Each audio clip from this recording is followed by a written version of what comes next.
வணக்கம் மக்களே, சற்று முன் கிடைக்கப்பட்ட தகவல் ஒன்று வெளியாகுவதாம். நான் கூட்டணியிலிருந்து வெளியேற அண்ணாமலை தான் காரணமா? டிடிவி தினகரனின் பரபரப்பு விளக்கம். வாங்க வீடியோவை முன்பாக்கலாம். அதாவது தமிழகத்தில் வரக்கூடிய அடுத்த ஆண்டு நடைபெறுள்ள 2026 சட்டமன்ற தேர்தலொற்றிதான் அனைத்து கட்சிகளுமே தங்கள் கட்சி பணிகள் எல்லாம் தீவிரமாக மேற்கொண்டு வருகிறதாம். அந்த வகையில்தான் வருகின்ற 2026 சட்டமன்ற தேர்தலானது தமிழகத்திலே சூடுபிடிக்கும் ஒரு அனல் பறக்கும் விதமாகத்தான் அரசியல் களமானது இப்பொழுதே தொடங்கி இருக்கிறதா. அந்த வகையில்தான் அமமுகவின் பொதுச்செயலாளர் டிடிவி தினகரன் அவர்கள் செய்தியாளரை சந்தித்து பேசினாராம். அப்போது அவர் கூறுகையில், கூட்டணி குறித்து இதுவரை நாங்கள் எந்த ஒரு முடிவுமே எடுக்கவில்லை என்றுதான் உறுதியாக கூறியிருக்கிறார். ஆனால் கூட்டணி தலைமை என்பது தாங்கக்கூடிய சில கட்சிகள் எல்லாம் எங்களுடன் தொடர்ந்து பேசி வருகிறார்கள்.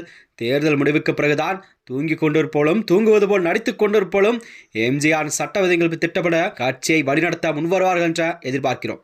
ஆனால் இந்த வகையில் இருவரின் சுயநலம் சுய லாபம் பதவி ஆசைக்காகவே அம்மாவின் தொண்டர்களை பிரித்து விட்டார்கள். கண்டிப்பாக வரும் சட்டமன்ற தேர்தலான முடிவுக்கு பிறகுதான் பாடமெல்லாம் அவர்கள் கண்டிப்பாக கற்பிக்கப்படும் என்று டிடிவி தினகரன் அவர்கள் தெரிவித்திருக்கிறார்.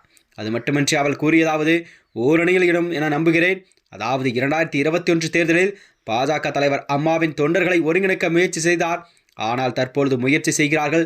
ஒரு கட்சிக்குள் கருத்து வேறுபாடு இருக்கும் பொழுது கூட்டணி கட்சியை சேர்ந்தவர்கள் எல்லாம் அவர்களை அழைத்து ஒரு சுமூகமான முடிவெல்லாம் கண்டிப்பாக பேசுவதும் மிரட்டுவதுமாக தலையீடு செய்வதாகவும் நான் கருதவில்லை என்று நட்பு ரீதியாகத்தான் அணுகி வருகிறேன் என்று டிடிவி தினகரன் அவர்கள் தெரிவித்திருக்கிறார். அதாவது அவர் கூறுகையில், முன்னாள் அமைச்சர் செங்கோட்டையன் 53 ஆண்டு காலம் அதிமுகவில் இருந்தவர்.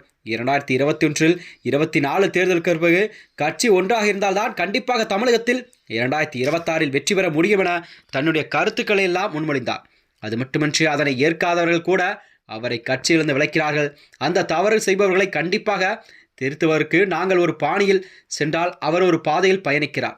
அவர் கோபத்தில் தான் எடுத்த முடிவாக பார்க்கவில்லை, ஒரு நிதானமாக சிந்தித்துதான் இந்த முடிவை எல்லாம் அவர் எடுத்திருக்கிறார் என்று டிடிவி தினகரன் விளக்கம் ஒன்றை கொடுத்திருக்கிறார். அதாவது செங்கோட்டையன் இனம் என்பது தாவைக்காவில் அடுத்த கட்ட நகர்வெல்லாம் என்ன என்பதை கண்டிப்பாக பொறுத்திருந்துதான் பார்க்க வேண்டும் என்று டிடிவி தினகரன் தெரிவித்திருக்கிறார். அது மட்டுமின்றி அவர் கூறுகையில், செல்லூர் ராஜா எப்போதும் காமெடியாகத்தான் பேசிக்கொண்டிருப்பவர். அதிமுக எனும் ஆலமரத்திலிருந்து இலைகள் உதிரவில்லை, செங்கோட்டையன் போன்ற விழுதுகள் தான் விலகிச் செல்கிறதா. இதனை தேர்தல் முடிவு கண்டிப்பாக ஒரு பாடத்தை கற்பிக்கும் என்று அவர் கூறியிருக்கிறார். அது மட்டுமின்றி அவர் கூறியதாவது, தமிழகத்தில் வரும் சட்டமன்ற தேர்தல் தான் கண்டிப்பாக தமிழகத்தில் 4 முனை போட்டியாக இருக்கும் என எதிர்பார்க்கப்படுகிறதாம். இதில் அமமுக அமைக்கும் கூட்டணி தான் ஒரு வலிமையாக வெற்றி பெறும் கூட்டணியாக கண்டிப்பாக தமிழகத்தில் அமையும் என்று அவர் கூறியிருக்கிறார். அதாவது அவர் கூறியதாவது, நட்பு ரீதியில் பேசுகிறோம், தேசிய ஜனநாயக கூட்டணியில் இருந்து அமமுக வெளியேறதற்கு அண்ணாமலை தான் காரணம் என்று சொல்கிறார்கள். அது உண்மை கிடையாது. எடப்பாடி பழனிசாமியை முதல்வர் வேட்பாளராக அறிவித்ததால் தான் நாங்கள் வெளியேற வேண்டிய சூழல் கண்டிப்பாக எங்களுக்கு ஏற்பட்டது என்று டிடிவி அவர்கள் தினகரன் கூறியிருக்கிறார். அது மட்டுமின்றி அவர் கூறியதாவது, மேலும் அண்ணாமலை அவர்களை அரியலை கடந்து எனது நல்ல நண்பர், தற்பொழுது கூட வாய்ப்பு கிடைக்கிற போதெல்லாம் என்னை செல்போனில் தொடர்பு கொள்கிற பேசுகிறார். அப்பொழுதெல்லாம் மீண்டும் தான் அவர் கூறுகிறார், என்டிஏ கூட்டணிக்குள் வர வேண்டும் என நட்பு ரீதியாக அழைப்புகளை விடுப்பார். மற்றபடி கூட்டணியிலிருந்து வெளியேறுவதற்கு அண்ணாமலை தான் காரணம் என்று சொல்லும் கண்டிப்பாக அது உண்மையில்லை என்று கூறியிருக்கிறார். மேலும் இது போன்ற வீடியோக்கள் தெரிந்து கொள்ள நமது சேனலை மறக்காமல் சப்ஸ்கிரைப் செய்து கொள்ளும். நன்றி, வணக்கம்.